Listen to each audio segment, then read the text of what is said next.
لیکن اتنا سمجھنا حضرت حسین رضی اللہ تعالیٰ عنہ میدان کربلا میں پہنچے. بھائی حضرت حسین رضی اللہ تعالیٰ عنہ میدان کربلا میں پہنچے, رات کے وقت میں پہنچے. یہ سمجھنا کون سے وقت میں پہنچے, اور جمعہ کی رات تھی. کہو سبحان اللہ. جمعہ کی رات تھی میرے دوستو, جمعہ کی رات تھی. خیمہ لگایا حضرت حسین رضی اللہ تعالیٰ عنہ نے, کربلا کے میدان میں خیمہ لگایا. جمعہ کی رات ہے, آپ آرام فرما رہے. کہو آپ آرام, یعنی حضرت حسین سو رہے, آپ آرام فرما رہے. ان کے چھوٹے بھائی جن کا نام ہے حضرت عباس, حضرت حسین کے چھوٹے بھائی کیا نام ہے, حضرت عباس, انہوں نے دیکھا کہ سامنے لشکر آ گیا. بھائی سامنے لشکر آ گیا اور کھڑا ہو گیا, اور ہزاروں کی تعداد میں. اس لیے کہ بعض کتابوں میں 4000, تو بعض کتابوں میں 40,000, تو بعض کتابوں میں 1,00,000. مطلب ہے کہ سامنے لشکر آتا گیا آتا گیا آتا گیا. اب حضرت عباس وہ تو بیچارے جوان تھے, دوڑتے دوڑتے خیمے میں آئے. حضرت حسین سو رہے تھے. کہا بھائی حسین اٹھو, بھائی حسین اٹھو, بھائی حسین اٹھو. حضرت عباس نے جب حضرت حسین کو اٹھایا, حضرت حسین چونک کر اٹھے. کہا کیا ہوا کیا ہوا؟ کہا سامنے لشکر آ گیا. تو کہا اس میں اٹھایا کیوں؟ میں خواب میں نانا کے ساتھ بات کر رہا تھا. ارے کہو نا سبحان اللہ. سنتے جانا میرے دوستو, حضرت حسین نے کس زبان سے کہا ہوگا, کہا عباس میرا بھائی اٹھایا کیوں, آنے دے آنے دے, ہزاروں کی تعداد میں آنے دے, لیکن میں تو میرے نانا کے ساتھ بات کر رہا تھا. وہ حضرت عباس رو پڑے, روتے روتے کہا کہ بھائی جان حسین کیا باتیں کر رہے تھے آپ, نانا کے ساتھ کیا باتیں کر رہے تھے؟ کہا نانا کے ساتھ یہی بات کر رہا تھا. نانا کہہ رہے تھے حسین کل تجھے دشمنوں کے سامنے جانا ہے, حق کے سامنے ڈٹ جانا, گردن کٹا دینا, لیکن گناہ کے سامنے گردن جھکانا نہیں. میرے دوستو حضرت حسین رضی اللہ تعالیٰ عنہ صبح ہوئی, کون سا دن؟ جمعہ. اس لیے جمعہ کی رات تھی. اٹھے تو جمعہ فجر کی نماز پڑھائی. کہو فجر کی. اس کے بعد میں میرے دوستو سامنے والوں سے بات چیت شروع ہوئی. بات چیت ہوتی گئی. ایک معاملے پر آ کے معاملہ اٹک گیا. ایک سودا ایسا تھا جو حسین کو منظور, باقی باتیں حضرت حسین سنتے گئے, یہ بھی منظور, یہ بھی منظور, یہ بھی منظور, یہ بھی منظور. لیکن جب سامنے سے یہ بات آئی کہ حسین اعلان کرو کہ یزید کے ہاتھ پر بیعت کرنے کے لیے تیار ہو, اعلان کرو یزید کے ہاتھ پر بیعت کرنے کے لیے تیار ہوں, حضرت حسین رضی اللہ تعالیٰ عنہ نے کہا یہ نہیں ہو سکتا, میں یزید کے ہاتھ پر بیعت نہیں کروں گا. ہاں مجھے یزید کے پاس لے جاؤ, معاملہ صاف ہوگا, اس کے بعد میں ہاتھ پر بیعت ہوگی, باقی ابھی یزید کے ہاتھ پر بیعت. میرے دوستو سننا, یزید کے ہاتھ پر بیعت نہیں ہوگی. حضرت حسین سے پوچھا گیا آپ بیعت کیوں نہیں کرتے بھئی یزید کے ہاتھ؟ حضرت حسین رضی اللہ تعالیٰ عنہ نے کہا میں تو کر سکتا, کسی کے ہاتھ پر بھی بیعت کر لوں, مجھے یزید سے کوئی دشمنی نہیں. سننا حضرت حسین کا جملہ, مجھے یزید سے کوئی دشمنی نہیں, میں تو کسی کے ہاتھ پر بھی بیعت کر لوں, لیکن یزید کی حکومت میں گناہ ہو رہا ہے, یزید کے دربار میں گناہ ہو رہا ہے, یزید کے دربار میں, اس کے محل میں, اس کی حکومت میں گناہ ہو رہا ہے, اور گناہ کا احساس بھی نہیں. نبی کا نواسا جان دے سکتا لیکن گناہ کو برداشت نہیں کر سکتا. بس ہم حضرت حسین نے جب یہ کہا تو انہوں نے کہا مقابلے کے لیے تیار ہو جاؤ. حضرت حسین نے کہا تیار. ارے کہو نا سبحان اللہ. تو کیا طے ہوا, وہاں کا ایک یہاں کا ایک مقابلہ ہوگا. حضرت حسین نے کہا کوئی بات نہیں. حضرت حسین رضی اللہ تعالیٰ عنہ نے اعلان کیا میرے لشکر میں جو بوڑھے میاں ہے جن کا نام ہے حضرت غرید, کیا نام ہے؟ حضرت غرید, جن کی عمر 61 سال کی ہے. کتنی؟ 61 سال. حضرت حسین نے اعلان کیا غرید میدان میں اترے. حضرت غرید کے بارے میں لکھا ہے 61 سال کی عمر ہے, گھوڑے کی پیٹھ پر سوار ہوئے. وہاں کا ایک, یہاں سے ایک, کون؟ حضرت غرید, اور وہاں سے ایک. میرے دوستوں لکھا حضرت غرید نے 40 کو ختم کر دیا, 1 by 1. ایک آوے گیا, دوسرا آوے گیا, تیسرا آوے گیا. وہ سامنے والوں نے سوچا یہ بوڑھا اتنا پاور والا تو نواسا کتنا پاور والا ہوگا. جب اوپنر ایسا ہے, ابھی تو میڈل آرڈر باقی ہے. بات سمجھنا اس کو, بہت پیاری بات ہے. سامنے والے گدر پر آ گئے, دھوکے پر آ گئے. کہا حسین یہ ایک ایک والا معاملہ نہیں چلے گا, ورنہ شام تک ہم تو ختم ہو جائیں گے. ایک ایک والا نہیں ہوگا, ہم سب اور تمہارا ایک, ہم سب اور تمہارا. حضرت حسین رضی اللہ تعالیٰ عنہ نے اس کو بھی منظور کیا. میرے دوستو وہ حضرت غرید جنہوں نے 40 کو ختم کیا تھا, وہ حضرت غرید ابھی بھی ان کی تلوار چمک رہی, گھوڑے پر ہے. سب نے ایک ساتھ میں ان پر حملہ کیا. آپ کو مارا گیا, آپ کے بدن کو چھلنی کر دیا گیا. جب بالکل آخری گھڑی آئی تو انہوں نے حضرت حسین کے سامنے حضرت غرید کو پھینک دیا.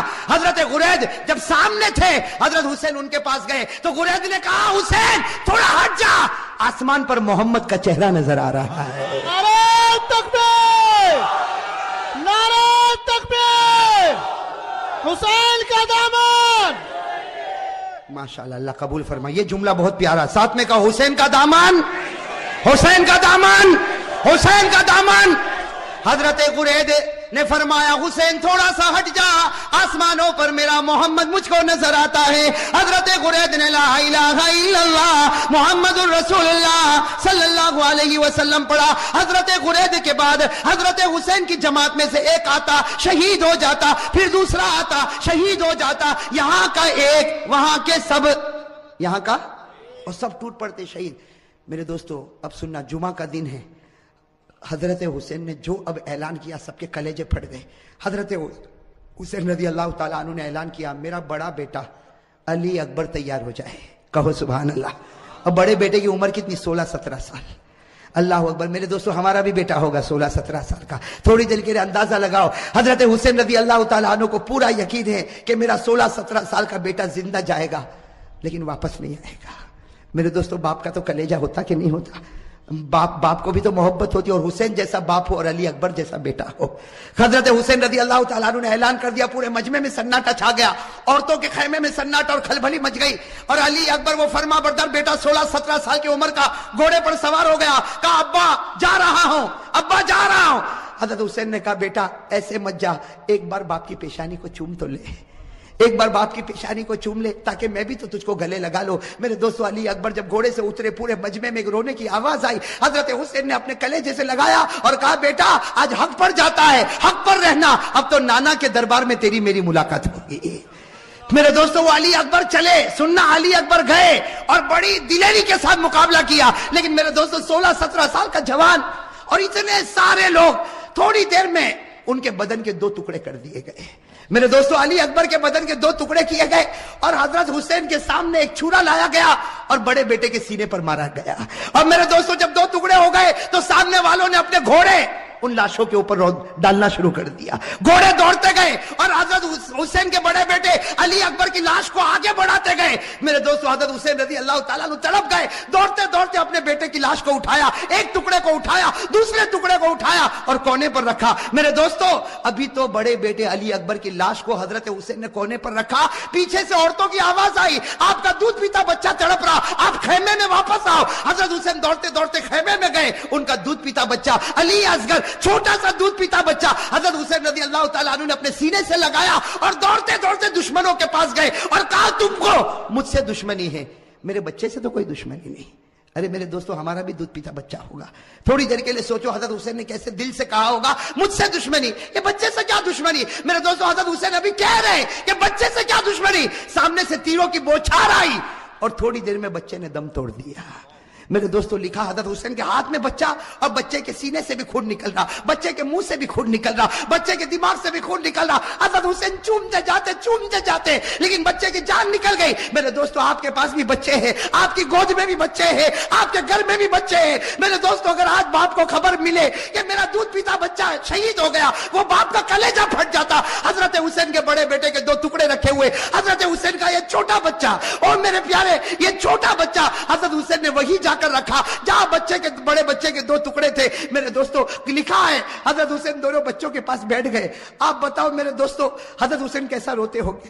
کبھی بڑے بچے کے ٹکڑے کے سر پر ہاتھ پھیرتے, کبھی چھوٹے بچے کے سر پر ہاتھ پھیرتے اور جملہ کہتے تھے میرے بچوں تمہارا ہنسنا بھی مجھ کو یاد ہے, اے میرے بچوں تمہارا کھانا بھی مجھ کو یاد ہے, اے میرے بچوں تمہارا ابا ابا کر کے بلانا بھی مجھ کو یاد ہے, تمہاری ہر گھڑی مجھ کو یاد ہے. میرے دوستو یہ سب کرنے کے بعد ظہر کا وقت آیا. ساتھ میں کہنا کون سا وقت آیا, جمعہ کا دن تھا, کون سا وقت آنا چاہیے.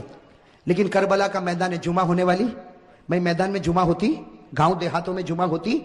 حضرت حسین نے فرمایا میرے دوستو بڑے بچے کا ٹکڑا رکھا ہوا ہے, وہ باپ نے کیسے وضو کیا ہوگا. حضرت حسین نے وضو کیا اور وضو کرنے کے بعد کہا چلو جماعت بنے گی, ظہر کی نماز ہوگی. حضرت حسین نے 2 رکعت ظہر کی نماز پڑھائی. میرے دوستو مقابلہ کرنے والے مقابلہ کرتے گئے. حضرت حسین نے ظہر کی 2 رکعت نماز پڑھائی اور اس کے بعد میں حضرت حسین نے اپنا گھوڑا لیا اور فرمایا اپنے خیمے میں فرمایا وہ پرانی چادر جو کونے میں رکھی وہ لے کر آؤ. میرے دوستو ایک بڑی چادر لائی گئی, بالکل پرانی چادر لائی گئی. حضرت حسین نے سینے سے لگایا